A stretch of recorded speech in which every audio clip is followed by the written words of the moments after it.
PTSD is very serious. I in no way intend to minimize it. However, I've always wished, having both led talk therapy sessions and been the recipient of talk therapy sessions, that there was some mythical way that you could just assist someone, climb right inside those memories and adjust and fix and help guide. So, out of those thoughts was the idea that I could use this ENI system to realize that in a fictional way.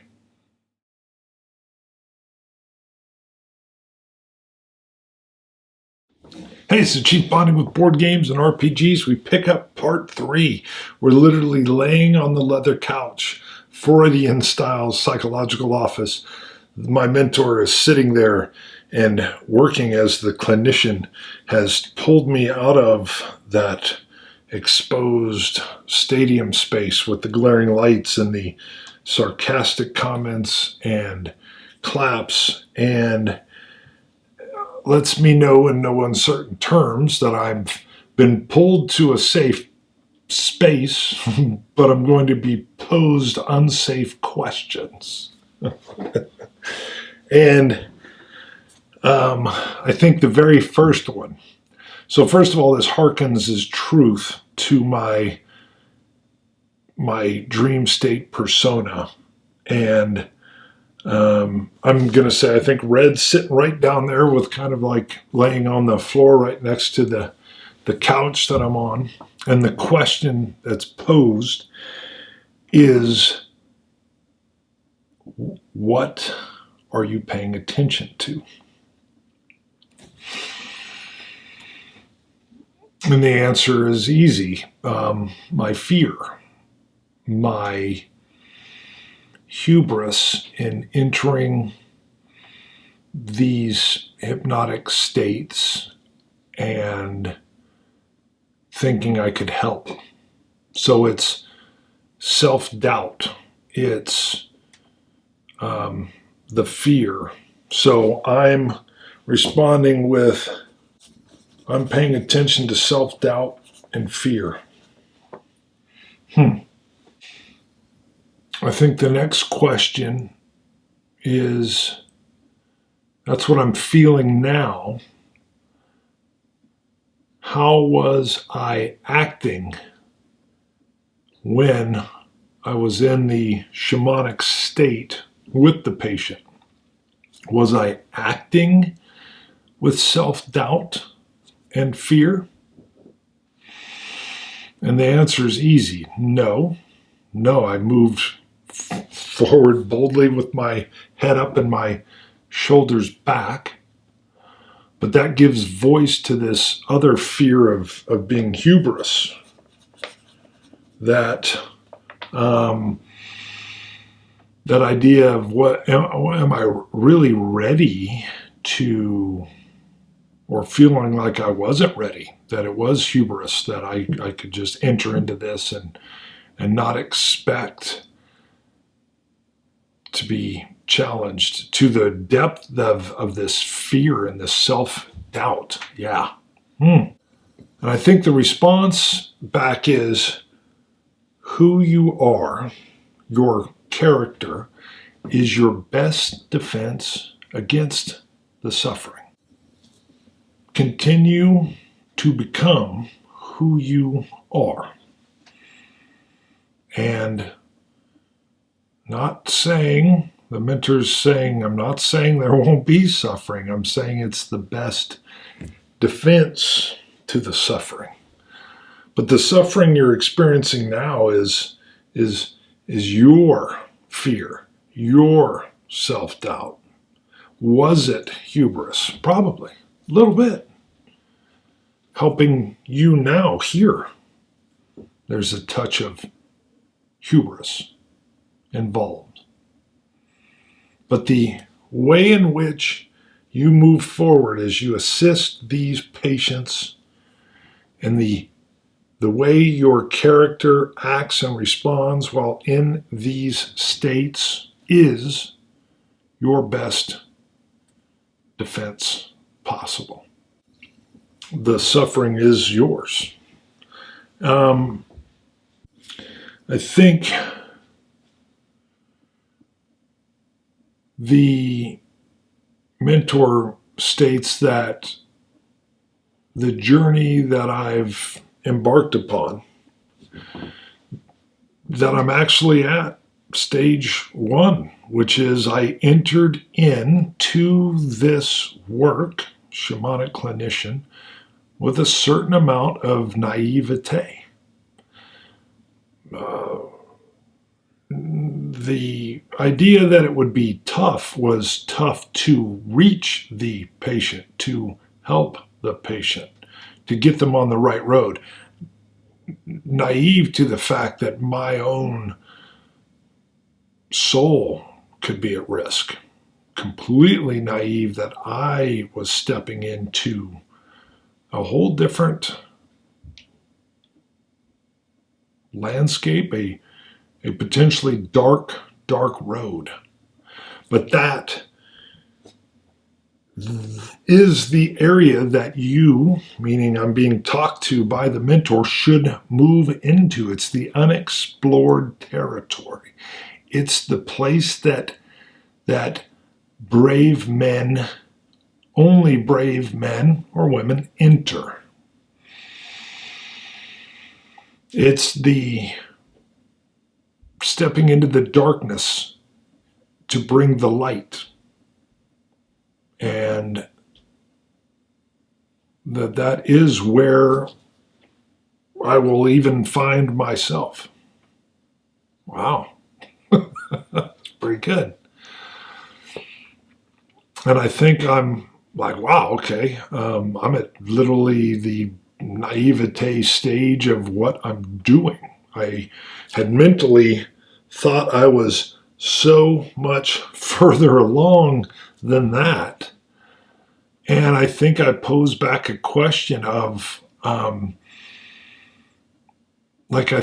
thought I was ready. And he says, you were. You've ventured forth into the darkness, but your eyes were open, but still a little naive. Hence, where we're at. Hence, the true confrontation with darkness and the effect on me. And I think he says, oh, there's more steps beyond naivete. And I'm like, oh, you're kidding me. There's that twinge of humor in there, like you're just naive. He says, oh, but don't worry, orient yourself to the highest good. And if your direction is off, if your aim is off, but you're aiming at something, you can adjust it and bring it in. So aim up. And now, as I've taught to you many, many times, with your aim high, you have something you're going for. Yes, you're a little naive, but adjust that aim and zero in a little bit more. Keep aiming high. Orient yourself to the highest good. And while you're at it, speak truth to chaos. And I feel a positiveness, and I think I can feel this dream coming out, but I believe what I'm going to do here, just to reference this feels perfect. As I'm moving out, I'm going to roll this for effect. All four of my I can feel like it's like the session is literally ending. I'm going to roll all four of these. We're looking for anything that's 4 or above, and as long as we get one, we'll be okay. If we get all ones, we're in trouble. Ooh, I got a 4 and a 7. There were a couple 3s. And again, I'm totally breaking the rules from ENI when I do this. You should be rolling one at a time. But I knew this was ending, And I still had this well of support. So this does tell me with the threes that, boy, it's this trepidation of this dangerous journey. So the threes tell me there's still this, I still have this fear, but that's okay. There's this fear of this trepidation of this dangerous journey that I'm on. The naiveness has moved away. Only the first step, the doc tells me. And so that's still a little bit like, ooh, what are we into? Then I got a 4, just barely passing, but then a 7 out of the 8. Again, nothing that would roll on this other chart, but a good sign of where I am on the right road. And my aim is high. As I awake from the state, this hypnotic state, yeah, I feel refreshed. The trepidation is still there. So it's not like all things have just been wiped away clean. But the good feelings are there too, that I'm on the right path. I'm not in my mother's basement. I've ventured outside my father's tent, and I've set my aim high, and I will make sure that I know that my character is the best defense possible. So I have to continue to watch and maintain that character as I move forward with the treating of these patients. I'm not sure I'm ready to go back to Dell yet. Maybe. We'll have to see. I don't know. Maybe Boy, you can't just leave Dell though, can you? Well, we'll see. All right, so we're coming back in. Whew. Wow, I was really not sure as I came into this particular idea that I was lost and searching how that would work out. And I think that worked out really well. I feel recentered with a aim point, and I thought that came out really good. I liked it. Red, I didn't need you, but you were still there. Beautiful.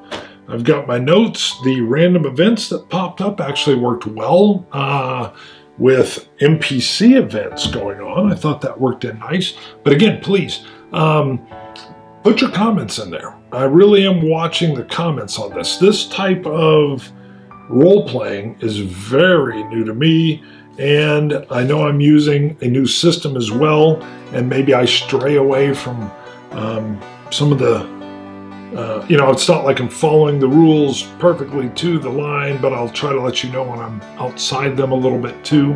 But I'm having an exploratory time. What's odd is I am in my basement. So we'll see. But I'm venturing out mentally through and going forth. All right. Don't forget, like it, subscribe, share. These are different. I know. They're probably not going to get tons and tons of views, but I'm enjoying the process, which is key. So thank you for being here with me all the way to the end, and enjoy. See ya. Bye.